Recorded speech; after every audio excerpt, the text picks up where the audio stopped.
Hello, everybody. Welcome to Ginger Runner Live, episode number 319. We appreciate you joining us tonight. We have a very special episode tonight. A bit of serious subject matter, but very important and relevant subject matter right now. We're going to be talking about Tommy Rivers Puzey, who is currently in the hospital battling cancer. Tonight, we're going to be joined by his brother, Jacob Puzey, both of which, they're both some of the best athletes on earth. They're both so talented.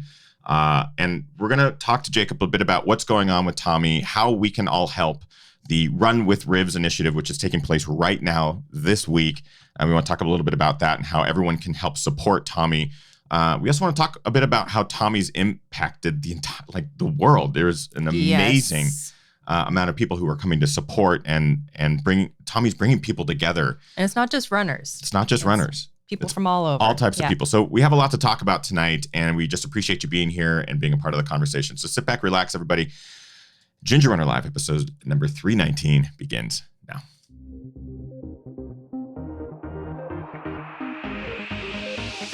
Ginger Runner. Yes, welcome everyone to, I don't know why my voice is so grumbly and deep. I just realized that when I was talking. So it's like your grumbly radio. It is my radio voice. I'll take it, I guess. Welcome, everyone, to episode 319 of Ginger Runner Live. Thank you for taking some time out of your busy Mondays to spend a little bit of it with us. We have a very special show tonight. Our guest is Jacob Puzey, brother of Tommy Rivers Puzey, who is currently in the hospital battling cancer. And it's been developing over the last few weeks. Kim and I have been following along as much as we can through social media. And for those of you who don't know, Tommy Rivers is this amazing athlete. His brother, Jacob, who is on the show today, is also an amazing athlete. And the two of them have really shaped the sport in really innovative ways, too. Tommy's well known across the globe as one of the top iFit athletes. If you have a Nordic track system, a lot of people run or ride with Tommy. I rode with Tommy the other day. Exactly. So a lot of people are connected to this athlete. And we're going to talk to his brother Jacob tonight a bit about how this all unfolded in the last few weeks, how the world has come together to support Tommy in his battle right now. And we're going to talk a little bit about Run With Rivs, which is their initiative that they're doing right now to help raise money and funds, but also bring that community together over the course of the next, I believe it started a couple days ago, but it goes through today and then through Sunday. People can log miles on a bike, on foot, walk, hike, whatever. It is just bringing the community together in the initiative called Run With Rivs. So we're going to talk to Jacob all about that tonight and a little bit more about Tommy and everything. But it is not just myself, and we'll introduce Jacob here in just a second. But of course, I'm joined by the lovely Kim. Hi. Hi, how are you? Good. What's up, everyone? Kim Tashima Newberry here. As always, we are live. We'll be bringing Jacob on in just a second. And as always, if you have questions for our wonderful guest, you can pop them into the chat room as well. Before we introduce Jacob, we do have some individuals that we like to thank at the top of every show. It is because of them that we're able to do these live shows every single Monday. We also do daily live shows called Daily Brew. And those are over on our Patreon page, patreon.com/thegingerrunner. We do tonight kind of want to mention that rather than heading on over to Patreon and supporting us, we would much prefer you support Tommy through their GoFundMe or through the Run With Rivs Foundation, which is actually linked in the description of this video. So go there. Do everything you can to help support the cause that we're going to talk more about tonight. But we do like to thank our Patreon supporters because it is because of them that we're able to do this. One individual in particular at that top tier, Brian Sands, he's been a longtime supporter of the show, longtime supporter of our reviews, our films, everything that we do here on the Ginger Runner channel. And we just like to shout him out because he's also an incredibly inspiring athlete. He ran his first marathon at the age of 50. His first 50K not long after that. He's lost over 100 pounds in his journey. He's just a wonderful, wonderful human being and aligns quite well with the wonderful human beings that we're going to be talking about and to on tonight's show. So thank you to Brian and all of our Patreon crew. We appreciate you. And they're going to do everything they can to support Run With Rivs as well. I absolutely know that for a fact. Our guest tonight is, I believe, is coming to us from Canada. I don't think he's traveled to the U.S. It looks like Alberta to me. Based off of the backdrop, you'll go, yeah, that's Alberta. He is the brother of Tommy Rivers Puzey. He is a fantastic athlete, fantastic runner. It is our honor to welcome to the show. We both wish that it was under different circumstances, of course, to have him and Tommy on the show. It is Jacob Puzey. Hello, Jacob. How are you, my friend? Hi, Kim. Thank you for having me. It's an honor to be here on the show. Last time I saw you, Ethan, it was on the film tour with our friend Gary Robbins, and those were fun gatherings. And this will be fun too. And Tommy wouldn't want us to not be having fun. So if he were here, he would be cracking jokes the entire time, and so we'd be laughing. And he is here. He's just not here on the show with us. I also want to say that we have many family members who are more articulate and better at this than I am. And in fact, Tommy's wife, Steph, would definitely be the best person to talk about the current situation. And she is brilliant and and very a very good communicator. But I'm trying to help her avoid having to do this stuff right now, because she's currently got even more serious things on her hands. But someday I hope her and Tommy can be on the show, or even just she can be on the show. I can't wait to have them on the show. I can't wait. Because there's no doubt that we're going to get them on the show, both from Tommy and Steph. And every one of her posts that she writes is so eloquent and beautiful and well written. Yeah. I kind of want to start there, Jacob, if that's okay, is just talking about the openness, because Kim and I have been following what's been happening for a couple of weeks now. I mean, I remember reading Tommy's post when he came out of the canyon, and it was a really self-reflective day. And for those who maybe are watching now, if you go to Tommy Rivs' Instagram account, you can sort of see these stories play out. Like, he's a fantastic writer and a fantastic storyteller. But there was a post of him coming out of the Grand Canyon. I think that's kind of where all of this started. Can you help kind of get a timeline set up of what happened when, just so we can kind of have an idea of how Tommy got to where he is now, essentially? Yeah. So Tommy actually went down. He lives in Flagstaff, Arizona, which is about an hour from the Grand Canyon, and so he's basically been rebuilding back up from a pretty serious injury that sidelined him, that took place at the Houston Marathon, which was his last effort to qualify for the Olympic trials for 2020, and he was on pace, and then his leg just buckled underneath him when he stepped in a pothole. And I believe he tore his meniscus and his hamstring, so it was like on both sides of the, like, and so he couldn't even hobble in, like his leg was just right. bad.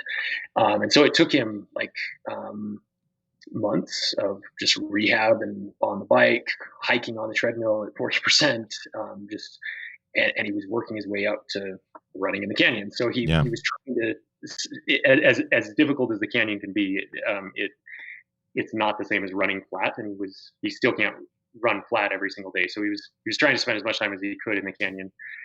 So he was there a couple days earlier, and he actually bumped into a group of people there hiking, and they were not prepared for the heat. And in typical Tommy fashion, he actually resuscitated one of the ladies, and then gave her his pack with all his food and water and stuff, but he still had to get out of the canyon in pretty bad shape. Yeah.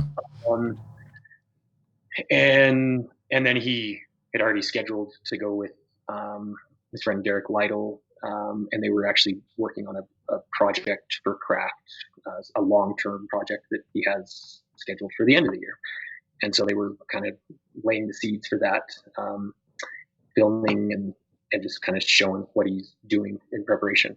Mm-hmm. And he didn't feel well. And, Derek's a good runner and good enough that he can run with Tommy and carry a camera and stuff. So, I mean, the routine, it's quite a skill set. And they were having a hard time, and sounds like he basically needed Derek's help to get back out of the canyon. Okay.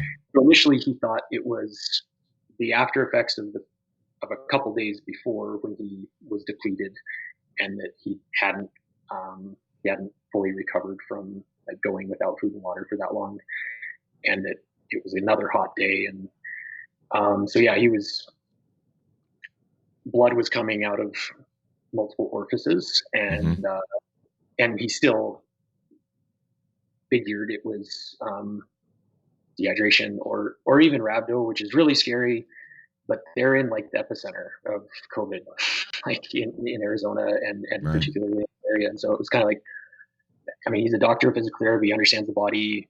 Kind of like, okay, I can probably get someone to write me a prescription to get me the stuff that I need, and I'm probably safer staying home. And at that point, it was just in his mind dehydration. Then it became kind of a pulmonary thing, a bronchial thing. He thought maybe he had pneumonia. He thought he might have COVID, but again, it was still, I'm healthy, I can handle this. Right. I'm just self-isolate. I've had pneumonia before. If it's just pneumonia and I go to the hospital, I'll get COVID anyway, so I should probably just stay home and cure it, like treat it as though it's either COVID or pneumonia. But still, he didn't want to take a bed of someone who needed it more, who needed a bed, who needed the, And so I know that sounds really weird. It wasn't just that, there are a lot of people internationally that think it's just because the healthcare system is different in the U.S. It wasn't just about finances. It was largely, there are only so many beds and there are only so many doctors. And again, like all of us, we see, we're like, yeah, you're a healthy guy. You can beat this thing. And so he did. He self-isolated, and it was really hard for him, but he didn't even have contact with his little girls other than through screens. And that was really hard for him and them. And then it just kept getting worse. And eventually, Steph actually found him, and he was like not conscious. He had like, kind of drowned in his own blood. And so he still against his will, got him to the hospital. And it was kind of like, okay, yeah, but he had already tested for COVID and tested negative. So he went and did like a drive-through test and got the results. And so it was like, he knew that there were flaws in the tests, but it was like, okay, if I don't have it, I'm going to get it. If I go to the hospital, I don't want it.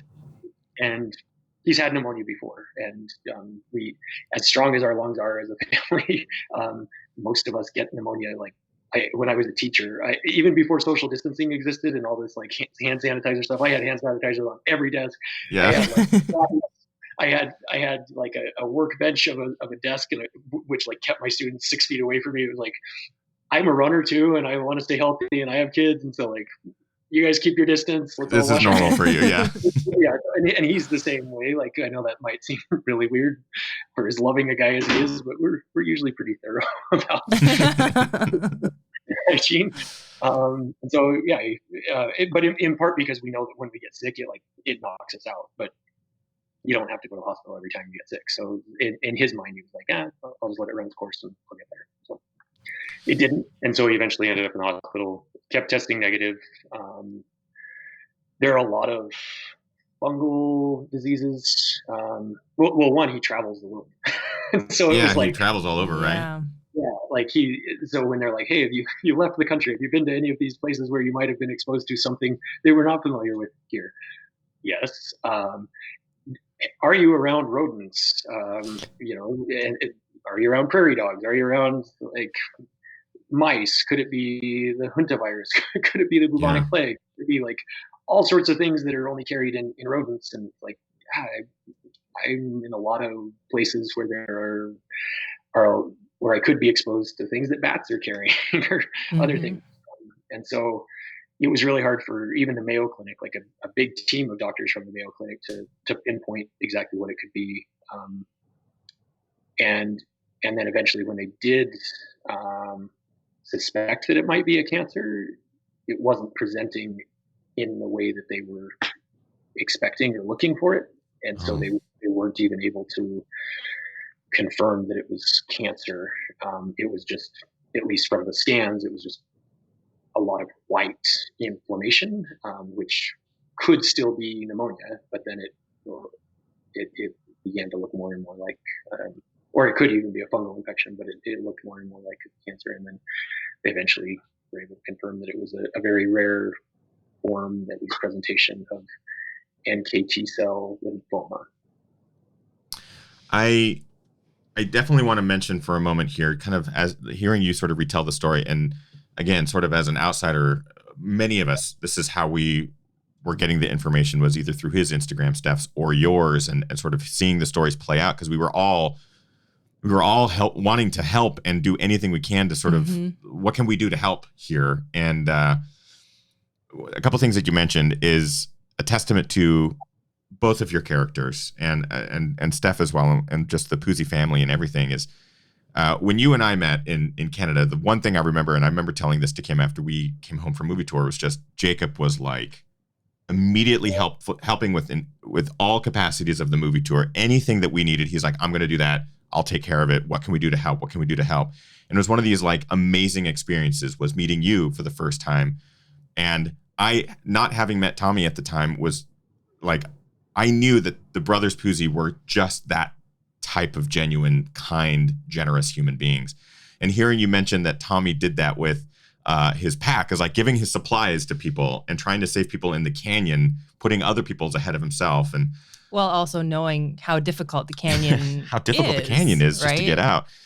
And also hearing, his videos that he made before getting the ventilator and stuff like that, and talking about how he spent a lot of time sort of talking about the Navajo Nation and how other people can help other people. It was never about himself. And it's just this amazing sort of selflessness that Tommy has, and both of you have. And I just want to make sure I mention that you two are just such wonderfully genuine human beings, that if there's anything, if anyone's watching this, maybe isn't familiar with the Puzey brothers, Jacob or Tommy, they are as stand-up as you can possibly imagine. And anything that we can do to help, we should, because they are just the type of humans that we want to support and lift up as high as possible in this world.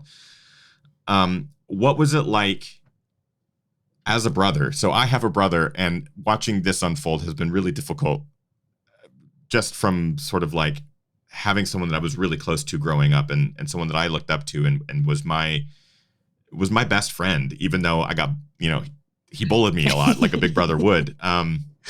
He's my favorite human. He's like my favorite dude in my life, right? And what is that like for you as a brother, seeing your brother go through this from a distance? I was going to say, just to add that extra layer, I do believe that you're in Alberta still. Is that right? Yeah.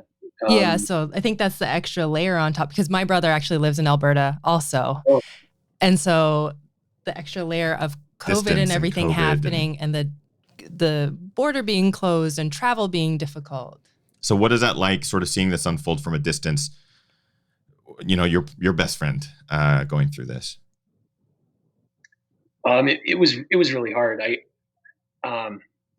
So I knew he was sick before he was in the hospital, and so there have been some silver linings, I guess, because of this COVID thing.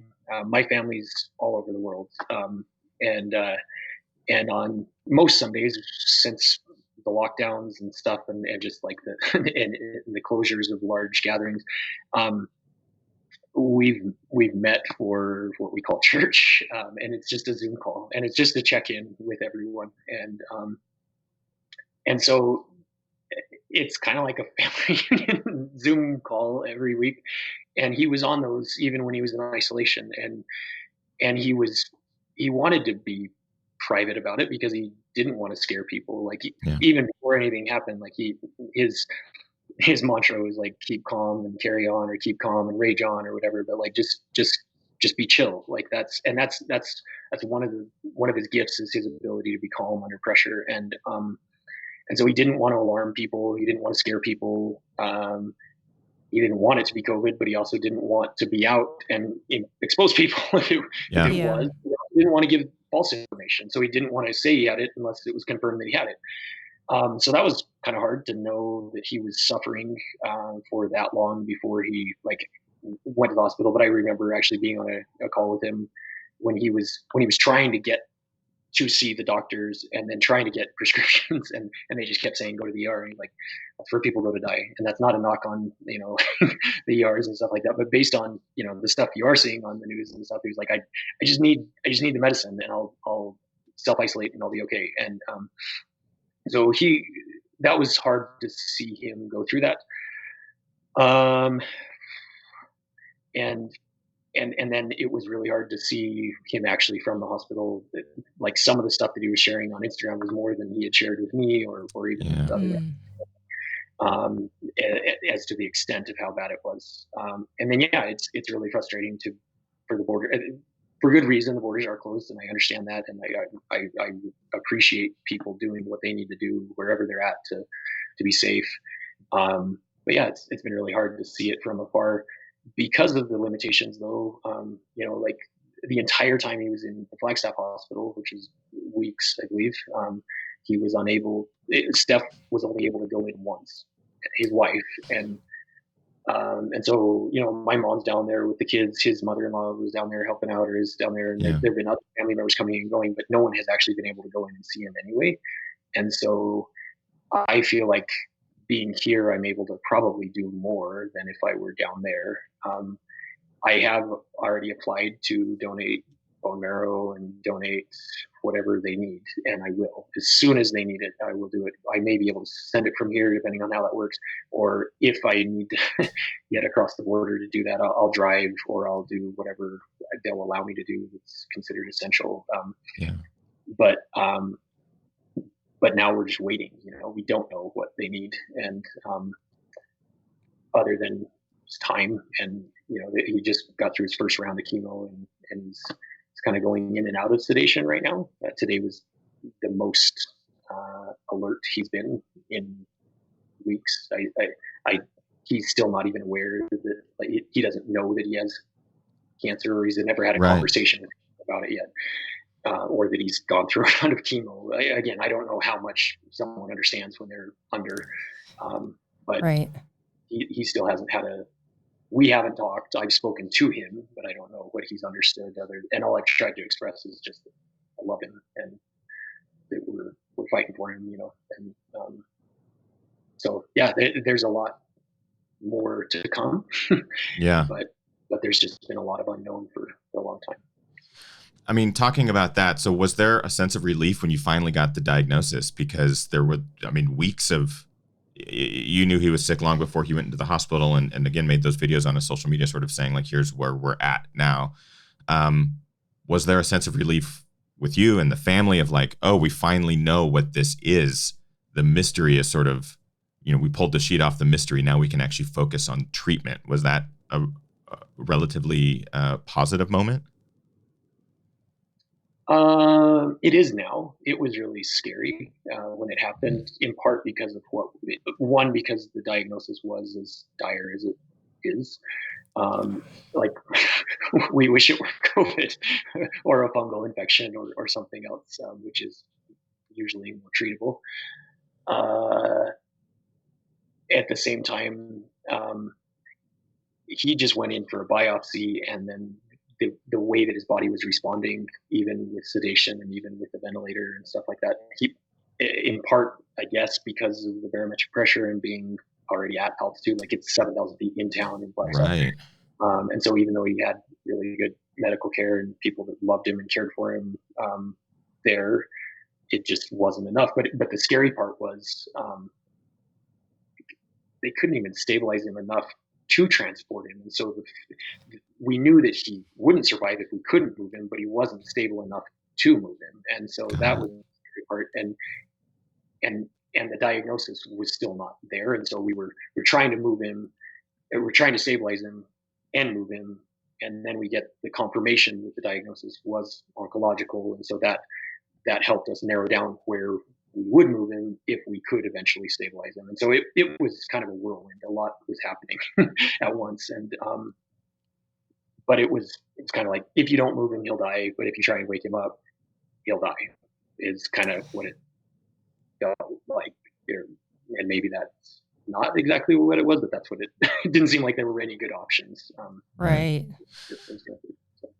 We just a reminder that we are live with Jacob Puzey, brother of Tommy Rivers Puzey, and we do have live questions. Kim's been pulling some live questions aside here. Kim, what do we got there? Yeah, I got one question here from Billy, and Billy says, from what we can tell, it took a while to nail down exactly what was going on, which we just briefly talked about. Billy goes on to ask, how was his new team of doctors found? Wow. Actually, it was through crowdsourcing in part. There's a gentleman in the ultra community, running community in Arizona named Craig Norquist, who reached out to me actually a couple days prior to the need for, or our decision that, and the medical team's decision that ECMO treatment could be beneficial. And he reached out and said, "Hey, is this something that your family might need?" And I relayed the message to Steph, and at the time, the risks seemed to outweigh the rewards, and and then it was like, no, actually, yeah, we need ECMO, and so she kind of blasted out, "Hey, we need to figure this out." And there are quotas, and there are limited numbers of machines and beds and things for that, and so a lot of people were offering and kind of crowdsourcing, and then Craig kind of came back to the surface, and he helped us coordinate that. And then I actually had I'm sure Steph was doing a lot more legwork and talking with other people. I was just doing what I could to try and provide it with the people who'd reach out to me. And there were a lot from all over the world reaching out. But it was a matter of how much can we stabilize him to get him. I mean, at one point we were talking about flying him to Harvard Medical, but it was like, we can't even stabilize him to get him down the mountain, let alone fly him across the country.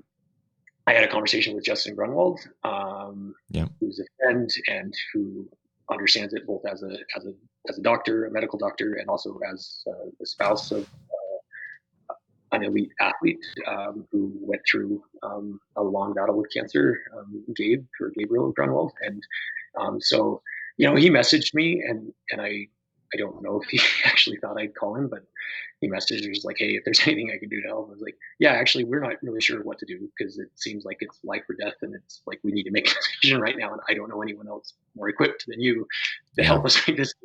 I just called him immediately and was like, "Hey, can you talk me through this?" And he did, and he helped us understand what the options were. And I think that night, between the medical team in Flagstaff and discussions with Craig and with Justin, and with some other people that were offering help, we came to the conclusion that, we just needed to prioritize stabilizing him and preparing him to transport him. I want to mention that we do have a viewer, Mandy, in the chat room, says that I used to work with Dr. Nordquist. He is a wonderful person. And I believe Mandy also worked with a lot of the specialists that are treating Tommy now. And she has nothing but amazing things to say about the entire team. So he is in great hands, and he is incredibly strong. We know that for sure.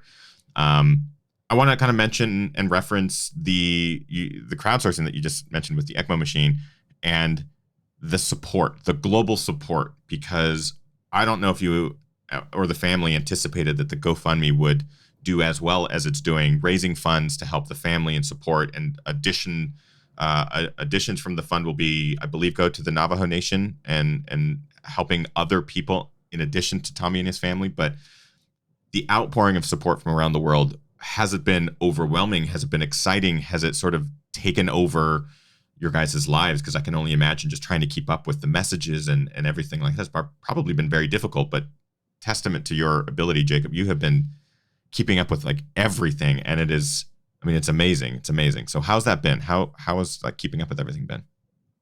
I'm actually not doing a very good job of it.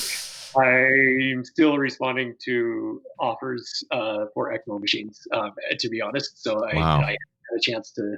So maybe I can do this now. If you sent an offer, I haven't gotten back to you. I'm really sorry.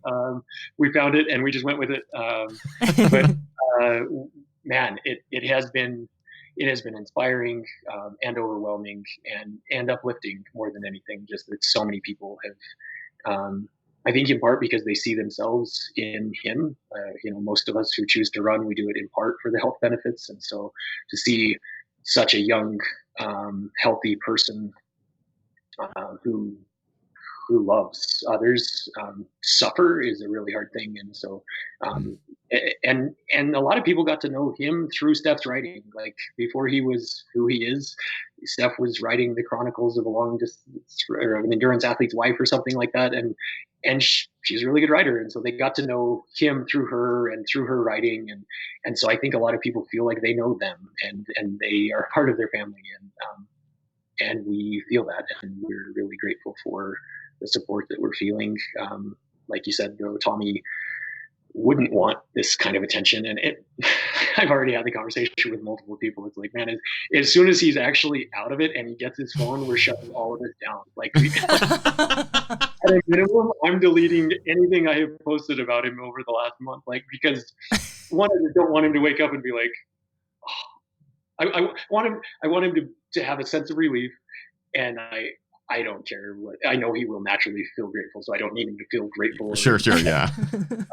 Or like indebted to any of us, because he will. But I don't want him to feel any more pressure, and he will. I don't want him to feel like he has to respond to everyone or say thank you or anything, because I know he just naturally will. And so, but I don't want him to be like, oh wow, that was awkward. Why did Jake tell that story about me? Or So I will delete everything as soon as it comes up, and I don't even want them to have to think about it. That's my goal, is that they just don't ever have to think about it. There's a couple questions in the chat room, and we're also very curious. Now that he is receiving chemo, and they know that it is this rare cancer, they know the treatment for it. Is there a timeline? Like, is there a go ahead. Yeah. Angela in the chat room, Angela has gone through chemo herself. She's a GR crew member, and she said that she ended up having to go through 4 different types. And Angela asked how many treatments will be needed before they can determine if the chemo is doing its job. We still don't know. No clue. And that's one thing. We have tried to be as transparent as possible and give as much actual information as possible, but we just don't want to give any false information. So we really don't know. He just got through his first round, and from the scans that they've done, it looks like the swelling has gone down. Just in looking at him from the outside, the swelling has gone down. His oxygen levels are higher than they were when he was admitted to the hospital. Yes, he's on ECMO, but he's been weaned off, at least for periods of time, the ventilator. So things are looking up, but it's still a very long road ahead in our minds, and we're just taking it one day at a time. So, yeah. I'm sure as soon as we have a more definitive plan, or a greater sense of what this is going to take, Steph or I will share that with anyone. Our hope is that he'll become his own spokesperson again soon, and he can tell us what the prognosis is. Again, it's a real testament to just the family, Steph, you, and beyond. Is just the openness and sort of sharing this story and this journey and keeping everyone updated is, it's a big thing to kind of put this stuff out there publicly, because you're opening yourself up to wonderful messages of positivity, but you're also opening yourself up to a lot of people who may criticize or may just send wrong messages and stuff like that. So it is just a wonderful thing that you guys have been so open, because there's so many people that have been wanting to follow along and they want up-to-date information because they want to help and all that sort of thing. And I know it's quite difficult as family members to be able to be forthcoming with that information without, as you mentioned, without giving false information or information that might not be right at that Especially time. with things changing day to day or hour by hour. Yeah. I do want to talk about now. They don't change. Like that's also the hard part. It's like we don't have an update today. Right. Yeah. Still alive, so that's something to celebrate. Like that's where we're at. But there have been days where it's like nothing has changed, other than he's stable. So that's right. Better than we were a week ago. So let's just keep moving forward, kind of thing. So I think there are a lot of parallels to running and training, and it's like most days it's a grind. Most days it doesn't feel good. Most days you don't find that flow. Most days it's monotonous, and yet hopefully there's a breakthrough every once in a while, and that's where we're at right now. It's a good way to parallel it too. Mm-hmm. It works quite well, actually. I do want to talk about how we can help, and there is a great initiative. I want to know more about it. I want our audience to know as much about it as possible. I want them to sign up right now, but it's the Run With Rivs initiative that you guys have started a couple days ago, but it is currently going on. Anyone can sign up at any time, but it goes until Sunday. Can you tell us a little bit about what Run With Rivs is, the goal with Run With Rivs, what we can do to get involved? And again, I have the link just at the top of the description there. You can go click that and you can go participate. But Jacob, tell us a little bit about it. Yeah, Run With Rivs is actually an initiative that was created and is spearheaded by Vince Sherry, who's the owner and founder of Run Flagstaff in Flagstaff, so the specialty run shop. And then there's also the Team Run Flagstaff, where it's a community group. They get together and do track workouts. There's also a Kids Run Flagstaff that he and Mike Smith, who's the coach at Northern Arizona University, and Mike Smith is quite an accomplished runner, but also a really good coach. They've won 4 national cross country titles for a really small school. That's pretty awesome. And also Ben Rosario of NAZ Elite. So those 3 guys have kind of spearheaded this. They just brought me on mostly because I'm his brother. They kind of have the family's blessing, I guess.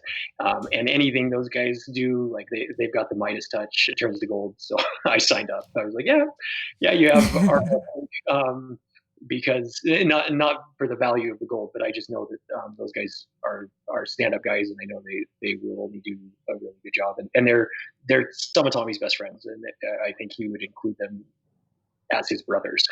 We have a large band of brothers, and those guys are, and the whole entire Run Flagstaff community has been really supportive of Steph and the kids, but even our parents who are there trying to help out and stuff. And so that's an initiative that started in Flagstaff, but it is a global initiative because a lot of people around the world do know him and feel like because he has been so open about as much of his challenges as his triumphs, people feel like they connect with him, and so this is an opportunity to run with him or ride with him. He's a multi-sport guy. He spent a lot of time injured, but he also tried to be a triathlete. He loves to swim. He loves to run. He loves to ride. He loves to hike. He just loves to move. And so it's an opportunity to just think of him, to be present with him, to breathe with him. Right now he's requiring some assistance, but we can breathe for him, I guess. And when I think of some of my favorite times with him, that's even if we're not running together, sometimes if we're just like hanging out in the hotel room the night before a race, like we don't even have to be talking, and just it is so calming to just be there and know that he's there. And so that's what I want. Like if we just need to meditate and breathe with him, that's what we want to do, and breathe life into him, because he breathes so much life into us. That's the opportunity. There is a fundraising component where if people want to, they can donate and they can rally others to donate. But it's not just about the money. It's more about the movement and about encouraging others. We've heard from countless people who are challenging themselves to do things that they didn't think they could do, but he has helped them get off the couch and start moving or recover from surgery or whatever it may be, get out of a bad relationship, recover from depression or suicidal ideation. And so he has inspired a lot of different people to use running as a way of connecting with others. And so we want to kind of continue that in his honor and with him, hopefully, so that he can come back and do it with us as soon as possible. It's a beautiful initiative. Again, I have the link at the top of the description there. It is there is no charge, but there is a donation component where you can donate to the cause as well. And it is essentially getting to share some miles with him in some capacity. And it's something I'm going to be looking forward to every day this week is being able to log some miles with Tommy. We have so many members of the community, both the GR crew community, the ultra running community at large, the running community even larger, that are participating, that are putting their miles towards Tommy. And it's a beautiful thing to see so many people from different like niches of this sport, from cycling and triathlon and running and ultra running and mountain running, coming together and celebrating Tommy. And I can't wait to see to see Tommy come out of this, because like you said earlier, I can't wait to see his face when he just sees how many people really came to support him, because there's a lot. The world is here behind him, and it's a pretty beautiful thing to see. I'm just imagining Jacob like frantically trying to delete everything. Nothing to see here. Nothing was said. Well, I want him to see the outpouring of support that he is receiving right now. I just don't want to get blamed for it. Like he doesn't like the attention. So it's like, dude, if you hadn't posted all that stuff on Instagram, people wouldn't like you so much. Like that's. I had nothing to do with it. So, it's the damn six pack. It's the six pack, man. Yeah. Yeah, totally. So, but each of these initiatives have been started by other people. This is not the GoFundMe, um, not the Run With Rivs, not the Run For Rivs, which iFit is doing today, which they're donating $1 per mile. That if anyone uses that program today, the shirts that Kraft is making. There are a lot of initiatives out there. That the auction that just got started, the Rage On auction that's going to be on Facebook right now. None of this has come from me. Most people have run it by me, and I've tried to sign off on the things that I feel like they're things that he would be okay with. Honestly, the biggest thing for him is like we're from a small town where like you look someone in the eye and you shake their hand and then you follow through if you give your word. So my biggest thing is like I don't want him to wake up and have anxiety about people expecting some deliverable and him not being able to fulfill that commitment. So I've made sure that if I sign off on anything or Steph signs off on anything, that it would have his backing. Like there are people that I know are stand-up people and that he trusts and that they will follow through with if anything is being offered, that they'll be able to follow through, because I know how hard that would be on him to, if anyone created something, promised something, and then it wasn't happening, like he would figure out a way to hand deliver it to make sure that, the people knew that they were getting what they paid for, kind of thing. So anyway, just want to make sure that everyone feels like they're getting what they need. So yeah, because we're getting what we need. We feel it, and we just want our brother, son, or husband, or whatever back. We want him here with us, and so everyone is rallying behind us. We just want to make sure that you feel equally supported during this really difficult time. And that's a testament to the brothers and the people that they are, is what you just said. Yeah. We're going to kind of wrap up the show here with Jacob and talking about Tommy. But Jacob, if you wouldn't mind indulging us a little bit, I'd love to know a little bit more about Tommy, and maybe if you have a memory that you can share of a positive moment, a funny moment, something, maybe a moment before a race or something that you two shared that can bring a little levity, a little bit of light, and just kind of show the true character that Tommy is. Do you have one of those moments that you might be able to share with us? I have a lot, so we could stay here all night, but one that I've been thinking about a lot, and I want to say these to him, so I'm probably going to choke up, but because that's just what I do. But we were able to go to college together, and we ran on the same team for I think 2 seasons, my last 2 seasons, and he rolled up. So it was only a cross country team. We didn't have a track team, and so we weren't actually legally allowed to meet because of the rules for NCAA during tracks, except for like once a month to just check in. And so, and this was in Hawaii, on the North Shore of Oahu, at a really small liberal art school. And Tommy rolls up early in the morning. We're supposed to meet for a 5K time trial to like preserve our scholarships, and rolls up on his longboard barefoot in board shorts. I've warmed up for like 30 minutes. I'm ready to go. Like that's just our different personalities. Like I'm like super serious, and I've got to prove that I've been training, and I need to show coach. And Tommy literally just rolled out of bed. If he didn't just like go out on the beach that night with someone or something like that, not in any romantic way, but yeah, he because it wouldn't have been Steph at that time. So anyway, so he rolls up and super chill. He's like, like, coach, when's the time trial start? 5 minutes. Somehow he puts shoes on. I think he wore shoes, and then the gun goes off and we start. And I'm the leader of the team, and I'm out there pushing the pace, and we're running sub 5 minute mile pace, which for me was really fast. And he catches me with like 800 meters to go, and he starts doing the Jim Carrey, like, when you're swinging your arms like you're terrible rate. He's asking me while quoting Dumb and Dumber, and that was a favorite as a child, like Pretty Bird, can you say Pretty Bird? And then I hold it together, and I'm like, dude, you're not gonna beat me. You rolled up like on your longboard, you didn't even warm up, and I've been training, and all you've been doing is surfing, and then he quotes he goes Sean Connery, and he quotes Sean Connery from First Night. And it's like, As my last act as your king, I command you to fight! Never surrender! Fight like you've never fought before! Fight! Fight for Camelot! Fight! I can't hold it together.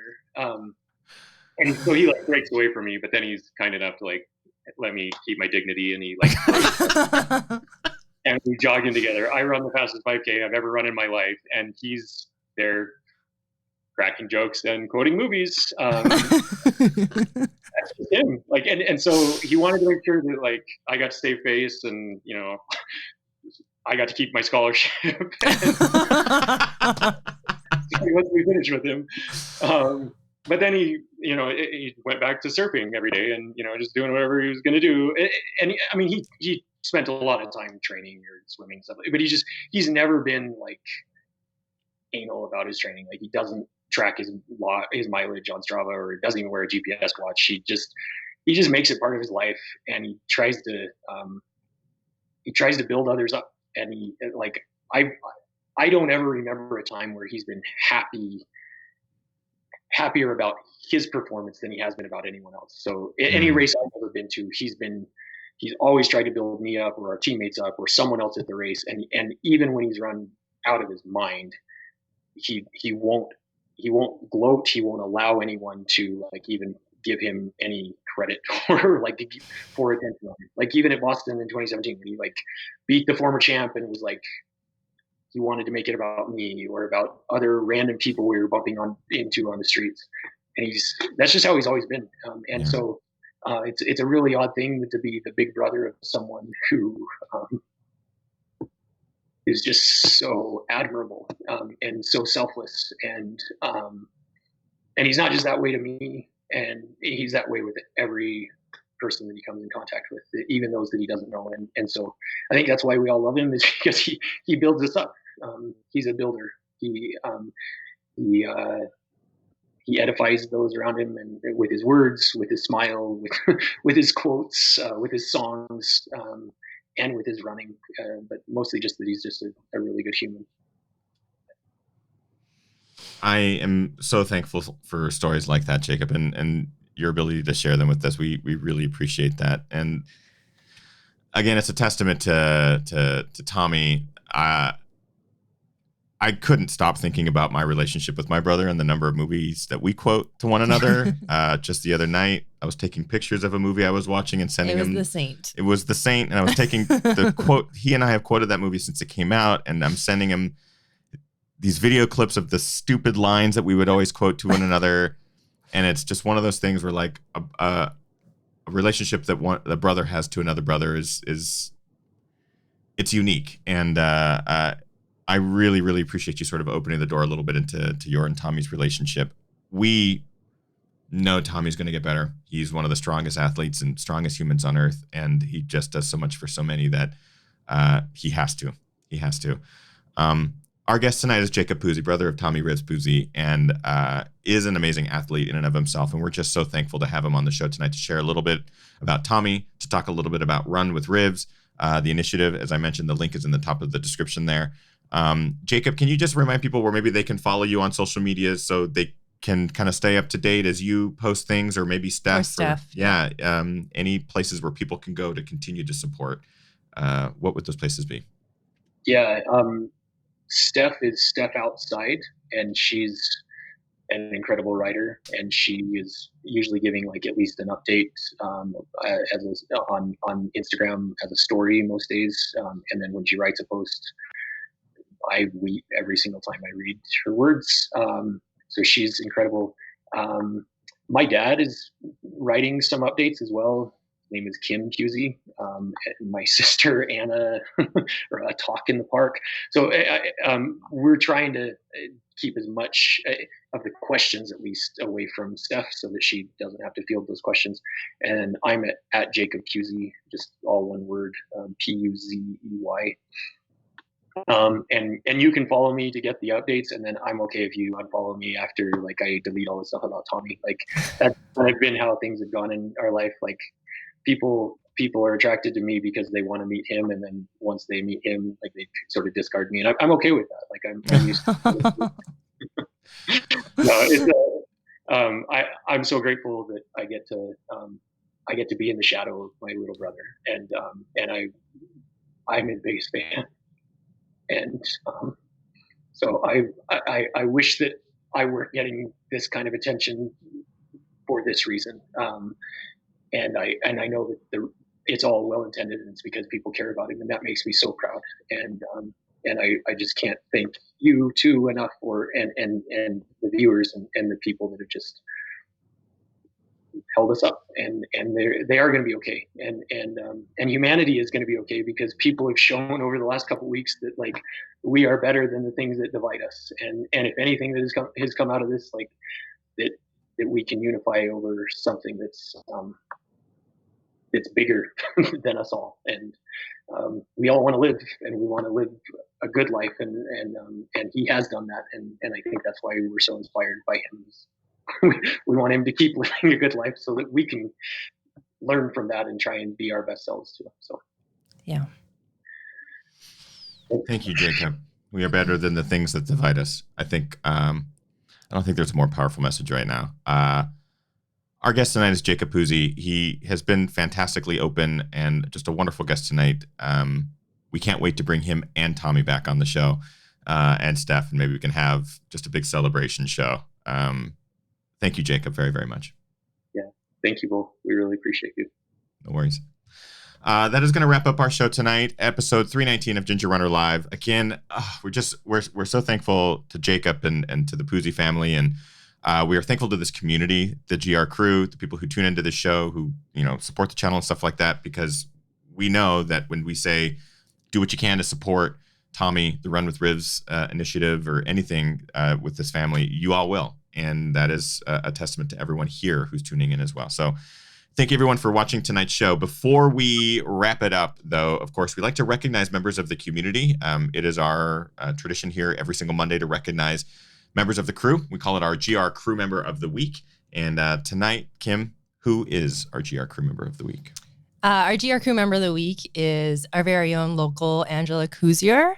Angela is the same Angela we were mentioning in the chat room, who has also gone through cancer and treatments and come out on the other side. And Angela this weekend says she riked, which is her run hike hybrid that she likes to speak of, with her family up to Alpine Lakes on Saturday, and then did a 16-mile long run while listening to Daily Brew last night. If you're on Facebook, Angela posted some really great pictures of her and her fam. Well done, Angela, and congrats on being our GR Crew Member of the Week. Again, a big thank you to Jacob Puzey, who joined us on tonight's show, and the link is in the top of the description to Run With Rivs. There will be no after show tonight. We want everyone to have the ability to watch this show in its entirety, go back and listen to it, and that sort of thing. So there will be no separate after show or anything like that. But we just want you to support the Rivs Foundation, or Run With Rivs initiative. So check out that link and do what you can this week. Get some miles, whether on a bike, on foot, by hiking, anything you can do to sort of get out there and keep the body moving. Thank you, everyone, for tuning in to Ginger Runner Live, episode 319 tonight. We'll see you next Monday for another episode, or we'll see you tomorrow for Daily Brew. That is it. Get out there, train as hard as you can, virtually race harder, and pray to the hardest. See you guys next week. Bye. Goodbye.